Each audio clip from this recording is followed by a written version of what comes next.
بخاری مسلم میں بنی اسرائیل کے ایک قاتل کا واقعہ نقل کیا گیا ہے۔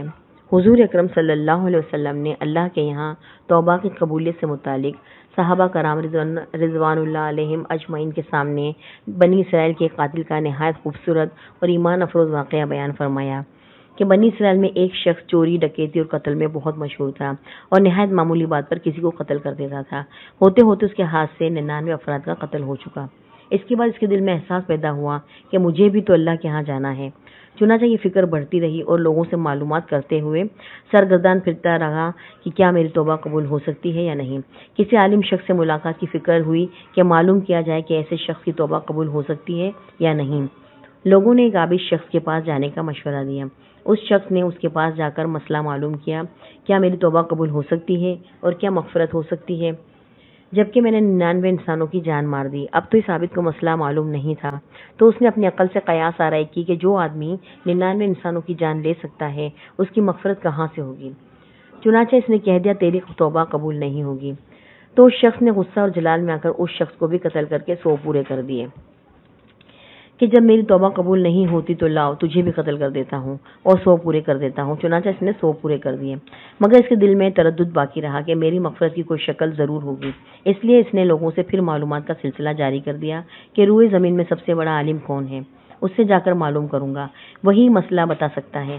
آخر لوگوں نے اس کو بتلایا کہ فلاں جگہ ایک عالم رہتا ہے، اس سے جا کے معلوم کرو۔ چنانچہ اس نے اس عالم صاحب کے پاس جا کر اپنی زندگی کی کارگزاری سنائی اور 100 آدمیوں کو کس طرح سے قتل کیا سارا کارنامہ سنا کر معلوم کیا کہ بتلائیے کہ میری توبہ قبول ہو سکتی ہے یا نہیں، کیا اللہ کے یہاں مجھ جیسے گنہگار کے لیے بھی مغفرت کا کوئی خانہ ہے۔ تو اس عالم صاحب کو چونکہ علم تھا تو اس نے بتلایا کہ تیرے گناہ معاف کرنے میں اللہ کے یہاں کیا رکاوٹ ہے۔ اللہ کی رحمت کا سمندر تجھ جیسے گناہگاروں کے گناہوں سے بہت بڑا اور بہت وسیع ہے۔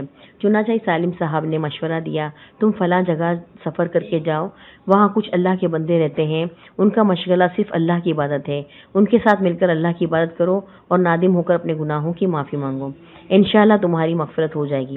جب اس شخص نے آدھا راستہ طے کر لیا تو ملک الموت آ گئے اور اس کی موت ہو گئی۔ اب اس کی روح لے جانے کا مسئلہ کھڑا ہوا۔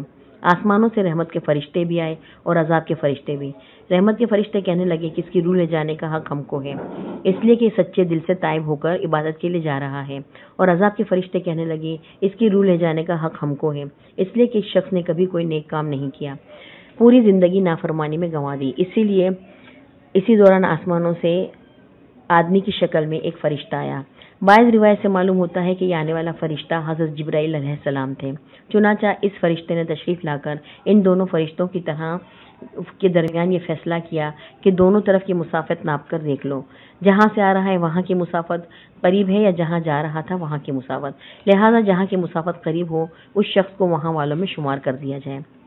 چنانچہ دونوں طرف کی زمین ناپ کر دیکھی گئی تو جہاں جا رہا تھا وہاں کی مسافت جہاں سے آ رہا تھا اس کے مقابلے میں صرف ایک بالش قریب ہے۔ چنانچہ فیصلہ ہوا کہ مقام معصیت سے مقام عبادت صرف ایک بالش قریب ہے، اس لیے رحمت کے فرشتوں کو اس کو لے جانے کا حق ہوگا۔ چنانچہ اللہ کی طرف سے اس کی مغفرت کا اعلان ہو گیا۔ ایک روایت میں آتا ہے کہ قتادہ رضی اللہ تعالیٰ عنہ فرماتے ہیں حسن نے فرمایا کہ ہم سے یہ ذکر کیا گیا کہ اس شخص کے پاس جب ملک الموت آیا تو وہ شخص سینے کے بل اس سرزمین کی طرف گھسیٹتا گیا۔ حدیث قدسی میں آتا ہے کہ میں اپنے بندوں کے ساتھ اس کے گمان کے مطابق ہوتا ہوں اور وہ مجھے جہاں بھی یاد کرے میں اس کے ساتھ ہوں۔ بخدا اللہ تعالیٰ اپنے بندے کی توبہ سے اس سے زیادہ خوش ہوتا ہے جتنی خوشی تم میں سے کسی ایسے شخص کو ہوتی ہے جس کا جانور بیابان میں گم ہو کر اسے پھر مل جائے، اور جو شخص ایک بالش میری طرف آتا ہے میں ایک ہاتھ اس کی طرف ہو جاتا ہوں، اور جو شخص ایک ہاتھ میرے قریب آتا ہے میں اس کے ایک باغ پھیلائے دونوں ہاتھوں کے درمیان کی مسافت کے قریب ہو جاتا ہوں، اور جب وہ میری طرف چل کر آتا ہے تو میں اس کی طرف دوڑ کر آتا ہوں۔ معلوم ہوا کہ انسان جب بھی سچے دل کے ساتھ توبہ کرے گا اللہ تعالیٰ ضرور قبول فرمائیں گے۔ انشاءاللہ یہ واقعہ خصوصاً ان حضرات کے لیے حوصلہ افزائی اور معاونت کا سبب ہے جو کہ بڑے بڑے گناہوں کر کے اب مایوسی کی زندگی گزار رہے ہیں، کیونکہ شیطان انہیں مایوس کرتا ہے۔ بہرحال گناہ گاروں کو شیطان کی باتوں میں آ کر مایوس نہیں ہونا چاہیے، بلکہ اللہ کی رحمت سے اچھی امید رکھ کر سچی توبہ کر کے اپنے آپ کو پاک و صاف کر لینا چاہیے۔ اللہ تعالیٰ ہم سب کو عمل کرنے کی توفیق عطا فرمائے، آمین یا رب العالمین۔